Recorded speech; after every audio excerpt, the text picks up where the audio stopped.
Welcome back नाजरीन हम कराची शहर में होने वाले मामलात के ऊपर बड़ी गहरी नज़र रखने की कोशिश करते हैं और कोशिश करते हैं कि आप नाजरीन तक जो है वो चीज़ें पहुँचाए जा सके और साथ साथ उन मसाइल के ऊपर भी गुफ्तगू की जाए जो कि बिल्कुल बराह रास्त अवामी मसाइल हैं। अब एक रिपोर्ट जो है वो सामने आई है जिसके अंदर फायर सेफ्टी ऑडिट जब किया गया है तो उसके हवाले से जिस तरह तवक्कुआत थी उसके ऊपर पूरी चीज़ें जो है वो पूरी उतरती दिखाई दी हैं और एक खौफनाक इंकशाफात ये हुए हैं कि आग लगने के वाक़यात नाज़रीन आप लोगों के सामने है। रोज़ाना एक दिन छोड़ के 2 दिन छोड़ के ये खबर आ रही होती है कि फ़लाना जगह पर आग लग गई, आग ने इतनी दुकानों को जो है अपनी लपेट में ले लिया और इतना इतना नुकसान हो गया। ताजर शोर मचाते हैं, फायर ब्रिगेड की गाड़ियाँ पहुँचती हैं, रेस्क्यू टीमें पहुँचती हैं और कुछ वक्फे के बाद जो है वो आग पर काबू पा लिया जाता है। मगर इसके साथ साथ जो एक कमेटी बनाई गई थी जिसने चेक करना था कि सिर्फ तीन जो अहम शाराएँ हैं ना उनके ऊपर जो इमारतें मौजूद हैं उसके हवाले से जो है वो जब चेक एंड बैलेंस किया गया है तो 266 इमारतें जिसके अंदर बहुत ही हैरानकुन तौर पे ये बात सामने आई है कि 200 से ज़ायद जो इमारतें उसमें आग बुझाने के आलात ही मौजूद नहीं हैं और ना ही कोई दूसरा सामान मौजूद है। साथ साथ जो फायर फाइटर्स होने चाहिए वो मौजूद नहीं। जो इम्पोर्टेंट बात यह है कि इसमें ये एक अहम शारा है ना, IH चंडीगढ़ रोड, शारा कायदीन, और 62% इमारतों में कोई इमरजेंसी एग्जिट ही नहीं मौजूद ना। अब ये सूरत हाल सामने आई है और इस वक्त जिस वक्त मैं और आप इस वक्त इस प्रोग्राम को सुन रहे हैं नाजरीन, इस वक्त भी गुलजार हिजरी के मुकाम पर आग लगी हुई है और दुकानों पर उसके ऊपर जो है आग बुझाने की कोशिश की जा रही है। इस हवाले से DG रेस्क्यू हैं डॉक्टर आबिद जलाल, उनसे हम गुफ्तगू करते हैं और जानने की कोशिश करते हैं कि बहुत शुक्रिया पहले तो आपने टाइम दिया डॉक्टर साहब। हम ये जानना चाह रहे हैं कि जब इस तरह की जो इमारत होती है उसके अंदर ये फायर एग्जिट नहीं होता तो नुकसान के जो मामलात हैं वो कितने हद तक बढ़ जाते हैं? जी बहुत शुक्रिया मुझे इस प्रोग्राम में लेने का, और ये एक बहुत इम्पोर्टेंट टॉपिक है। अब ये देखिए, जहाँ तक नुकसान की बात है आप खुद भी अंदाजा लगा रहे हैं, और ये जो फ्रीक्वेंट इस वक्त आग के वाक़यात हो रहे हैं मल्टी स्टोरी बिल्डिंग्स में, तो आपने देखा है कि जहाँ पर रिहायशी फ्लैट्स हैं या कमर्शियल ऑफिस हैं, और जिस टाइम पर वहाँ पर लोग रह रहे होते हैं और वहाँ पर ऐसा इंसिडेंट होता है तो उनको निकलने का रास्ता नहीं मिलता। और अगर एग्जिट की जगह नहीं है तो आप खुद समझ सकते होंगे कि लोग वहाँ से ना निकल सके तो कितना जानी नुकसान हो सकता है वहाँ पर। अच्छा डॉक्टर आबिद, मुझे ये भी तो बताया ना कि देखें ना, जब आग लगती है तो बहुत सारी जगहों पर शहर के अंदर ट्रैफिक के भी एक बेहंगम मसाइल हैं और जब रेस्क्यू टीमें पहुंचती हैं तो वो आग कितनी जल्दी अपनी पूरी इमारत को लपेट में ले लेती है। कुछ ऐसे मामलात क्योंकि देखें जब हम फैक्ट्स उठाते हैं तो हमें पता चलता है कि जो फायर स्टेशन हैं उसको भी ज़्यादा होना चाहिए था। अब जब ये रिपोर्ट आई है आपके सामने तो आप क्या समझते हैं कि किस तरह चीज़ों को मैनेज किया जाएगा, क्योंकि 62% इमारतों में तो कोई इमरजेंसी एग्जिट ही नहीं है। ये तो अलार्मिंग है। अभी कराची की सिर्फ 3 शाराएं हैं। देखें, अनफॉर्चुनेटली ये सिर्फ एग्जिट की बात अगर मेरे ख्याल से नहीं है, इससे ज़्यादा बढ़कर बात है, जिसमें आप अगर देखें जो रिपोर्ट नज़र से भी गुजरी है तो ये जो ऑडिट रिपोर्ट आपने देखी, ये कोई 266 इमारतें हैं जिसमें ऑडिट की गई, और इसमें तकरीबन आप ये समझें कि तकरीबन कोई 70% से ज़्यादा केस है जिसमें उसमें फायर फाइटिंग का निज़ाम नहीं है। एग्जिट भी एक बहुत इंपॉर्टेंट चीज़ है, लेकिन फायर फाइटिंग का निज़ाम ना होना अगेन ये बड़ी डेंजरस चीज़ है। और जहाँ तक फायर स्टेशन की बात है तो इस वक्त KMC के आपको पता है तकरीबन 28 से 30 स्टेशन हैं इस पूरे शहर में। इसके साथ साथ फायर से emergency rescue service, rescue 1112, government की अपनी सर्विसेज को भी इस्टेब्लिश किया गया इसी मैंडेट के साथ कि कंप्लीट इमरजेंसी सर्विसेज जो है वो 1 विंडो प्रोवाइड कर दी जाएंगी। इसी तरह शहर के हर डिस्ट्रिक्ट में इस वक्त हमारे स्टेशन जो हैं वो इस वक्त बन रहे हैं और टीम्स ऑलरेडी डिप्लॉयड हैं। अभी आपने खुद जिक्र किया कि गुजरात में जो फर्नीचर मार्केट में इस वक्त आग लगी हुई थी, वहाँ पर भी आपने देखा कि रेस्क्यू 1122 की टीम्स और KMC ने वहाँ पर पहुँचकर किस तरह से वहाँ पर रेस्पॉन्ड किया। जो मेजर प्रॉब्लम है यहाँ पर, जो हर दफ़ा हम लोग भी हाईलाइट करते हैं, इस दफ़ा मीडिया भी इसको अच्छा हाईलाइट कर रहा है, वो है प्रिकॉशनरी मेजर्स। कि जब ये बिल्डिंग्स बन रही होती है कि उस वक्त इसकी परमिशन किस तरह से हो जाती है, और उस वक्त बहुत बड़ा सवाल है डॉक्टर आबिद, ये बड़ा सवाल है। लोगों की जिंदगियों को दाव पे लगाया जा रहा है। इस शहर को हम तो चीख चीख के बोलते हैं कंक्रीट का जंगल बना दिया गया है। उसके साथ साथ अब इस तरह की जब इंकशाफात हो रहे हैं तो ये रिपोर्ट कहाँ लेके जाए, कहाँ पर किसके सर धरें कि ये मामला जो हैं इतने भयानक तरीके से सामने आ रहे हैं। तकलीफ दे मामला है ना, लोगों की जानें जा रही हैं।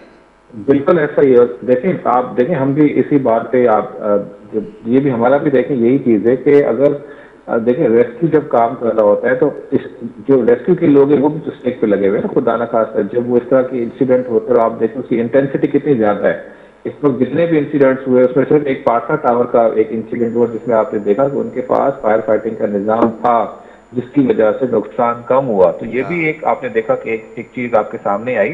तो ये प्रिकॉशनरी मेजर्स लेना बहुत जरूरी है। और जब ये बिल्डिंग की परमिशन हो रही है और इवन लोगों के लिए भी यही हम लोग कहते हैं कि जो लोग जाकर अपार्टमेंट बुक करवाते हैं, ऑफिस बुक करवाते हैं, जो इन बिल्डिंग्स में रह रहे हैं, तो खुदारा वो जरूर पूछें उन मालिकान से जिनसे वो बिल्डिंग लेते हैं कि उनकी सेफ्टी के लिए वहाँ पर क्या निज़ाम है। और जब वो बिल्डिंग बन गई है, हर बिल्डिंग में कमेटी होती है, एटलीस्ट वो इंश्योर करें कि वहाँ पर फायर फाइटिंग का निज़ाम होना चाहिए। और हर बिल्डिंग में अपने फायर फाइटर, एटलीस्ट जो मल्टी स्टोरी बिल्डिंग्स हैं वहाँ पर ना सिर्फ फायर फाइटिंग का निज़ाम होना लेकिन उस पर ट्रेंड लोग भी होना बहुत ज़रूरी है। देखिए जब कॉल हमारे पास आती है 1112 पे या केएमसी के पास कॉल जाती है तो एक टाइम पीरियड होता है जिसमें टीम्स रेस्पॉन्ड करती हैं। लेकिन जब वो टीम रेस्पॉन्ड करती है तो एटलीस्ट 10 से 15 मिनट्स तो लगते हैं जब तक वहाँ पर टीम्स पहुंचे।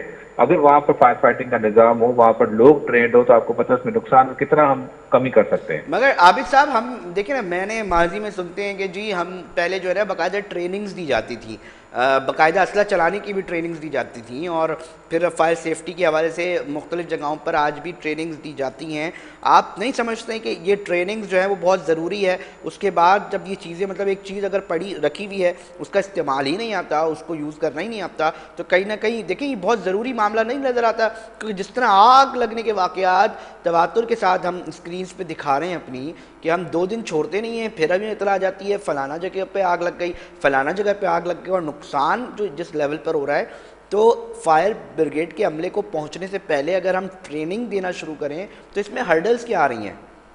देखें ट्रेनिंग भी हमने स्टार्ट कर दी। मैं तो अपने इदारे की बात कर रहा हूँ और जो हमारा मैंडेट है इस वक्त काफ़ी कमर्शियल ऑर्गेनाइजेशन ऐसी जिन्होंने हमसे कांटेक्ट किया, हमने उनकी ड्रिल्स करवाई हैं इस वक्त। इवन मैं इंशाल्लाह नेक्स्ट अगर आप मुझसे लेंगे मैं आपके साथ डेटा भी शेयर कर लूंगा कि कौन कौन सी ऑर्गेनाइजेशन है जिनकी ड्रिल्स हो रही हैं, जिनके साथ हम लोग कोऑर्डिनेशन कर रहे हैं, जिनके साथ हमने एमओयू साइन किए हुए हैं। हम कंटिन्यूस ट्रेनिंग्स करवा रहे हैं, लोगों को अवेयर कर रहे हैं कि आपको खुदा ना खास्ता जिस तरह का इंसिडेंट हो तो किस तरह से आपको रेस्पॉन्ड करना है। लेकिन आप ओवरऑल देखें, क्योंकि हमारा तो मैंडेट पूरे सिंध का है, तो इस वक्त जारी बात है हमें भी टाइम लगेगा, लेकिन हम इदारों को अपने साथ ऐड कर रहे हैं, हम उनको अपने साथ कोऑर्डिनेट इंटीग्रेट कर रहे हैं कि उनकी सपोर्ट के साथ हम जितना जल्दी हो सके लोगों को अवेयर करें। लेकिन फिर मैं वही कहूँगा कि ये सिर्फ गवर्नमेंट की रिस्पॉन्सिबिलिटी नहीं आती, इसमें हम जो सिटीजन है हमारे, उनकी रिस्पॉन्सिबिलिटी आती है कि वो हमारे साथ खड़े हों और इन सारी चीज़ों में वो इंश्योर करवाएं, अपनी अपनी सेफ्टी इंश्योर करवाएं। देखिए मॉल्स में जाते हैं, शॉपिंग करने के लिए जाते हैं, और बिल्डिंग में अगर खुदा न खास्ता वहाँ पर फायर फाइटिंग का निज़ाम नहीं है, एग्जिट प्लेस नहीं है, लोगों को पता नहीं मुझे कहाँ से निकलने का रास्ता है, और वहाँ पर ऐसा इंसिडेंट हो जाए तो लोग कैसे उसमें बिहेव करेंगे। तो लोगों को खुद भी मेरी बात इसमें अवेयर होना है, खुद भी क्वेश्चन करना है उस बिल्डिंग्स के साथ कि जहाँ पर वो रह रहे हैं, जहाँ पर वो जा रहे हैं, क्या वहाँ पर ये सारी सिक्योरिटी है। लेकिन फिर वही बात हम वहाँ पर आ जाते हैं कि बिल्डिंग्स जब बनती है उस वक्त परमिशन उस सूरत में हो जब वहाँ पर इंश्योर किया जाए कि वहाँ पर सेफ्टी के सारे मेजर्स लिए गए। क्योंकि जब तक हमारी फाउंडेशन स्ट्रांग नहीं होगी तब तक खुदा न खास्ता जब भी इस तरह के इंसिडेंट्स होंगे, इस तरह की प्रॉब्लम्स आएंगी।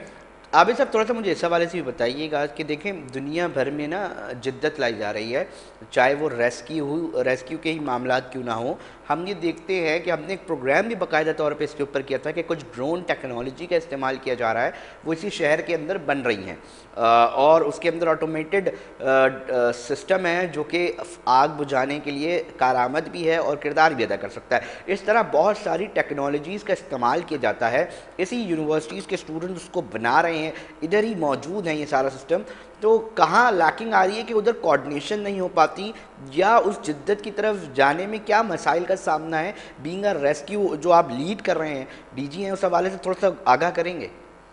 देखें जहाँ तक आप इसको एडवांस टेक्नोलॉजीज की बात कर रहे हैं, देखें इस वक्त जो एडवांस टेक्नोलॉजी कराची में जिस तरह का इंफ्रास्ट्रक्चर बन रहा है, मल्टी स्टोरी बिल्डिंग्स बन रही हैं, देखें हर टेक्नोलॉजी की एक लिमिटेशन होती हैं। जिस तरह के इंसिडेंट्स यहाँ पर हो रहे हैं और जिस तरह की इंटेंसिटी है, तो अगर आप देखें अगर ड्रोन के साथ भी करेंगे तो हम वहाँ पर ये तो पता चल सकेगा कहाँ पर आग लगी हुई है, लेकिन उन ड्रोन के साथ हम शायद उस तरह से रेस्पॉन्ड ना कर सकें। इस वक्त इस शहर में सबसे बड़ी जरूरत है, आप देख रहे हैं कि मल्टी स्टोरी बिल्डिंग्स में इस वक्त स्नॉर्कल्स अवेलेबल हैं केएमसी के पास, हम भी इंशाल्लाह कोशिश कर रहे हैं कि गवर्नमेंट जो है रेस्क्यू 1111 के को भी इंशाल्लाह हम लोग इसको स्ट्रेंथन करेंगे गवर्नमेंट की सपोर्ट के साथ। तो मेजर चीज़ें हमारे पास जो ऑलरेडी अवेलेबल रिसोर्सेज हैं, पहले हम उसको स्ट्रेंथन कर लें, उससे उससे काफ़ी अच्छा बेनिफिट हमारे पास आ जाएगा। और जहाँ तक हम डिजिटाइज करने की बात करें तो हम आपको ये भी बता दें कि इस वक्त जो central command and control rescue 1122 का बनाया गया है वो कम्प्लीटली इंटीग्रेटेड है। उसमें कंप्लीट इंफॉर्मेशन हमारे पास आती है, लोकेशंस आती हैं, गाड़ियाँ निकल रही हैं, ट्रैकर्स लगे हुए हैं, कितनी देर में किस वक्त कॉल आई, किस वक्त गाड़ी वहाँ पर पहुंची, सारी चीज़ें हैं। सिर्फ एक चीज़ ड्रॉन नहीं है, इस वक्त हम फायर बॉल्स का इस्तेमाल भी कर रहे हैं, इस वक्त फोम भी हमारे पास जो इस वक्त हमारे पास फायर रेस्क्यू व्हीकल्स हैं वो भी एडवांस टेक्नोलॉजी की हैं। तो आहिस्ता आहिस्ता हम कोशिश कर रहे हैं, स्ट्रेंथन भी कर रहे हैं चीज़ों को। लेकिन फिर वही चीज़ है कि पहले हम प्रिकॉशनरी मेजर्स को हम लोग इंश्योर कर रहे हैं कि इंसिडेंट्स कम हो, उनकी इंटेंसिटी कम हो। अच्छा आबिद साहब, जो रेस्क्यू को जिस इदारे को आप लीड कर रहे हैं, कराची जितना बड़ा शहर है, क्या आप ये समझते हैं कि आपके पास मौजूद जो नफरी है वो काफ़ी है? देखें, जहाँ तक रेस्क्यू 1122 की बात है तो हमारे डिफरेंट कंपोनेंट्स हैं। एम्बुलेंस सर्विस भी आप देख रहे हैं शहर में चल रही है, फायर इमरजेंसी में भी हम लोग रेस्पॉन्स कर रहे हैं, खुदा न खास्ता ड्राउनिंग के केसेस आते हैं उसमें भी रेस्पॉन्स कर रहे हैं। इदारे को भी 1 साल हुआ है, इसको मजीद स्ट्रेंथन होना है। इस वक्त फायर इमरजेंसी में हम बिल्कुल बैकअप सपोर्ट दे रहे हैं केएमसी को और बाकी डिवीजन से भी काम कर रहे हैं। हमें अभी स्ट्रेंथन होना है। इस वक्त जो प्रोक्योरमेंट भी साथ साथ चल रही है। रेस्क्यू 1122 क्योंकि प्रोफेशनल रेस्पॉन्स होता है और जो हमारी टीम है वो पंजाब से ट्रेन होकर आती है, वहाँ पर नेशनल रेस्क्यू अकेडमी है जहाँ से लोग ट्रेंड हो रहे हैं। इस वक्त मेरे पास तकरीबन 550 के करीब लोग हैं जो इस वक्त सर्विस दे रहे हैं। 650 के करीब कैडेट्स मेरे इंशाल्लाह इसी महीने पंजाब रेस्क्यू अकेडमी को ज्वाइन करेंगे। 6 महीने की ट्रेनिंग होती है, तो जैसे जैसे ट्रेन होकर लोग वापस आते जा रहे हैं हम सर्विस को स्ट्रेंथन करने जा रहे हैं। लेकिन जो गवर्नमेंट ऑफ सिंध का जो विजन था one window service, emergency service का, उसको हम इंशाल्लाह इम्प्लीमेंट कर रहे हैं कि सारी सर्विसेज को वन विंडो पर ले आएं कि जहां पर जिस वक्त 1122 पे कॉल रिसीव हो तो कंबाइंड रेस्पॉन्स हो और क्विक रेस्पॉन्स हो और प्रोफेशनल रेस्पॉन्स हो। अच्छा, तो थोड़ा सा इसके ऊपर भी बताइएगा कि हम ये देखते हैं आबिद साहब कि देखें, बात ये है कि जब इतने बड़े लेवल पर, इतने बड़े लेवल पे बदनज़मी, मैं कहूँगा गैर कानूनी तौर पर बनाई गई इमारतें कि कानून में मौजूद है, एनओसीज़ भी दी जाती हैं और ली जाती हैं, तो आप क्या समझते हैं आबिद साहब कि इतने बड़े लेवल पे जो मामलात सामने आए, इस रिपोर्ट में इंकशाफात हुए हैं, ये मुनज़्ज़म है या गैर मुनज़्ज़म तरीके से बस हो गया, कोई मसला नहीं? देखें, नहीं, इस पर बिल्कुल एक्शन होगा और सारे इदारे मुतहरिक हैं, आपके सामने सीरियस नोट पे काम चल रहा है। और ये सिर्फ ऐसा नहीं है कि जो बिल्डिंग्स है गैर मुनज़्ज़म बनी है, लेकिन आप ये ओवरऑल देख लें कि इस वक्त रेजिडेंशियल एरिया में जो है वो कमर्शियल जो है वो बिल्डिंग्स भी हैं, वहाँ पर रेस्टोरेंट्स भी चल रहे हैं, वहाँ पर फैक्ट्रीज भी चल रही हैं जिसको वहाँ पर नहीं होना चाहिए। इसी तरह से ही जहाँ बहुत पर बहुत इंपॉर्टेंट पॉइंट आपने उठाया है। बिल्कुल ऐसा ही है कि बहुत सारी रेजिडेंशियल जगहों पर भी कमर्शियल तरीके से काम हो रहे हैं, बड़े बड़े सिलेंडर्स रखे हुए हैं, बड़ी बड़ी चीज़ें जो कि किसी भी बम से ना कम नहीं है, और जो फटेंगे ना और फटते हैं तो बड़ा जानी नुकसान होता है। तो इसके ऊपर रेस्क्यू की जानिब से खतूत खिताबत होती है कंसर्न अथॉरिटी के साथ? देखें, इस वक्त हम बिल्कुल मैंने आपको बताया कि हम बिल्कुल इसके साथ स्टेक होल्डर्स के साथ कोऑर्डिनेशन कर रहे हैं। इवन जैसे आपने अभी सिलेंडर की बात की, इस वक्त सर्दी में आप देखें सिलेंडर्स की मूवमेंट स्टार्ट हुई, मच्छर करने का वाकया आपने देख लिया कि वहाँ पर मूवमेंट हुई, गैस की लीकेज हुई, बिल्डिंग कोलैप्स हुई। तो और रात को किस तरह से सुजुकी में डालकर और इस तरह के सिलेंडर्स की मूवमेंट चल रही होती है, और वो सिलेंडर ऐसे होते हैं जिनकी प्रॉपर वो टेस्टिंग नहीं की जाती और वो कंटिन्यूस यूज होते हैं और खुदा ना खास्ता लोगों को पता ही नहीं किस तरह से उसको यूज करना है, किस तरह से मूवमेंट करनी है। जहाँ जैसे हम अभी बात कर रहे थे कि कमर्शियल एरियाज में एक्टिविटी, रेजिडेंशियल एरियाज में एक्टिविटी तो बहुत बड़ी कॉमन है। देखें, आप इतना बड़ा शहर जहाँ आपने खुद कहा कि जहाँ पर इतना बड़ा जहाँ पर इंफ्रास्ट्रक्चर, जहाँ पर बिल्डिंग्स बनी हुई हैं, अब खुदा न खास्ता जब इंसिडेंट होता है तो गलियों में इतनी जगह नहीं होती जहां पर हमारी गाड़ियां जा सकें, और यही रीजन होता है बहुत सारी जगहों पे जब हम क्विकली रेस्पॉन्स करते हैं लेकिन उस जगह पे पहुंचने में हमें टाइम लग जाता है।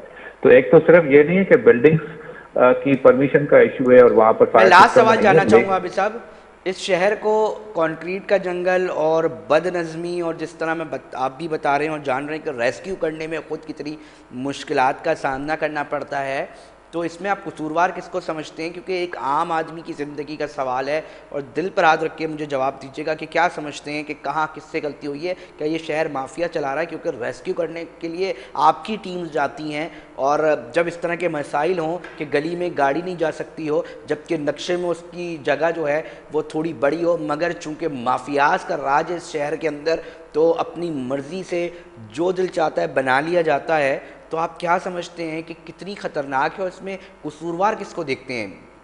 देखें, दो चीजें यहाँ तो आपने खुद भी देखा कि एक इंसिडेंट में एक गाड़ी से मरीज को निकाल के, जहाँ पर सारी फैसिलिटीज अवेलेबल थी, 1112 की एम्बुलेंस से निकाल के और किसी एक व्हीकल में डालकर वहां से शिफ्ट किया गया। यहाँ तो बहुत सारी चीजें हम लोग देख रहे हैं। यहाँ पर तो जब रेस्क्यू काम चल रहा होता है तो बॉडी झगड़ा शुरू हो जाता है, ये बॉडी मेरी गाड़ी में जाएगी, ये मेरी गाड़ी में जाएगी। यहाँ तो देखें प्रॉब्लम्स बहुत सारे हैं। ये सबसे स्ट्रीमलाइन होनी है। इसके बाद अगर मैं बात करूं कि देखिए, जब तक पॉलिसीज जो बनी हुई हैं उनकी इम्प्लीमेंटेशन प्रॉपर नहीं होगी तब तक इस तरह के इश्यूज रहेंगे।